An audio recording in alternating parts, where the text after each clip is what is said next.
ओम श्री सद्गुरुदेव भगवान की जय। ओम राम राम मेरे भाइयों, मेरे युवा साथियों, माताओं, बहनों, आप सबको प्रणाम। मैं यथार्थ गीता का नित्य प्रतिदिन अध्ययन करके एक छोटा वीडियो अपलोड करता हूँ। उसी क्रम में कल मैंने 16 श्लोक तक पढ़े थे प्रथम अध्याय के। आज मैं 17वां श्लोक शुरू करने जा रहा हूँ।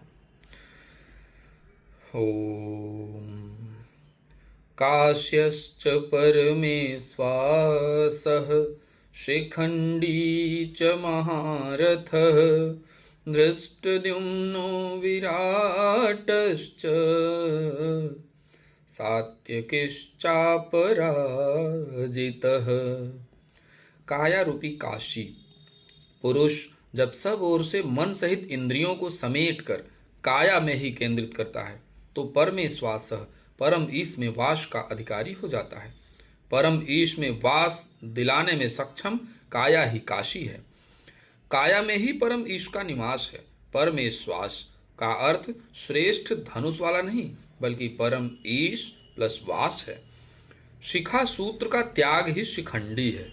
आजकल लोग सिर के बाल कटा लेते हैं और सूत्र के नाम पर गले की जनेऊ हटा लेते हैं, अग्नि जलाना छोड़ देते हैं, हो गया सन्यास उनका। नहीं, वस्तुतः शिखा लक्ष्य का प्रतीक है जिसे आपको पाना है और सूत्र है संस्कारों का।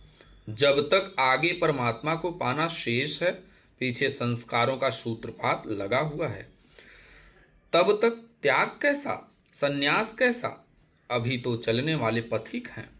जब प्राप्तव्य प्राप्त हो जाए, पीछे लगे हुए संस्कारों की डोर कट जाए, ऐसी अवस्था में भ्रम सर्वथा शांत हो जाता है।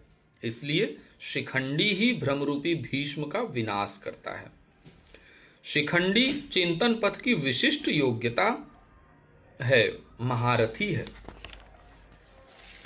धृष्टद्युम्नः दृढ़ और अचल मन तथा विराटः सर्वत्र विराट, ईश्वर का प्रसार देखने की क्षमता इत्यादि दैवी संपद के प्रमुख गुण हैं। सात्विकता ही सात्यकी है। सत्य के चिंतन की प्रवृत्ति अर्थात सात्विकता यदि बनी है तो कभी गिरावट नहीं आने पाएगी। इस संघर्ष में पराजित नहीं होने देगी। द्रुपदो द्रौपदेयाश्च सर्वशः पृथ्वीपते सौभद्रश्च महाबाहुः शंखान् दद्मुः पृथक् पृथक्। अचल पददायक द्रुपद और ध्यान रूपी द्रौपदी के पांचों पुत्र सहृदयता, वात्सल्यता, लावण्य, सौम्यता, स्थिरता इत्यादि साधन में महान सहायक महारथी हैं तथा बड़ी भुजा वाला अभिमन्यु। इन सब ने पृथक पृथक शंख बजाए। भुजा कार्य क्षेत्र का प्रतीक है। जब मन भय से रहित हो जाता है और उसकी पहुंच दूर तक हो जाती है, हे राजन, इन सब ने अलग अलग शंख बजाए। कुछ न कुछ दूरी सभी तय कराते हैं। इनका पालन आवश्यक है, इसलिए इनके नाम गिनाए। इसके अतिरिक्त कुछ दूरी ऐसी भी है जो मन बुद्धि से परे है। भगवान स्वयं ही अंतःकरण में विराज कर तय कराते हैं। इधर इष्ट बनकर आत्मा से खड़े हो जाते हैं और सामने स्वयं खड़े होकर अपना परिचय करा लेते हैं। सघोषोधार्त्र राष्ट्राणां हृदयानि व्यदारयत् नभश्च पृथ्वीं चैव तुमुलोऽभ्यनुनादयन्। उस घोर शब्द ने आकाश और पृथ्वी को भी शब्दायमान करते हुए धृतराष्ट्र पुत्रों के हृदय विदीर्ण कर दिए। सेना तो पांडवों की ओर भी थी, किंतु हृदय विदीर्ण हुए धृतराष्ट्र पुत्रों के। वस्तुतः पांचजन्य दैवी शक्ति पर आधिपत्य, अनंत पर विजय, अशुभ का समन और शुभ की घोषणा धारावाही होने लगे तो कुरुक्षेत्र, आसुरी संपद, बहिर्मुखी प्रवृत्तियों का हृदय विदीर्ण हो जाएगा। उनका बल शनैः शनैः क्षीण होने लगता है। सर्वथा सफलता मिलने पर मोहमयी प्रवृत्तियां सर्वथा शांत हो जाती हैं। अथ व्यवस्थितान् दृष्ट्वा धार्तराष्ट्रान् कपिध्वजः प्रवृत्ते शस्त्रसम्पाते धनुरुद्धम्य पाण्डवः हृषीकेशं तदा वाक्यम् इदमाह महीपते। अर्जुन उवाच सेनयोरुभयोर्मध्ये रथं स्थापयमेच्युत।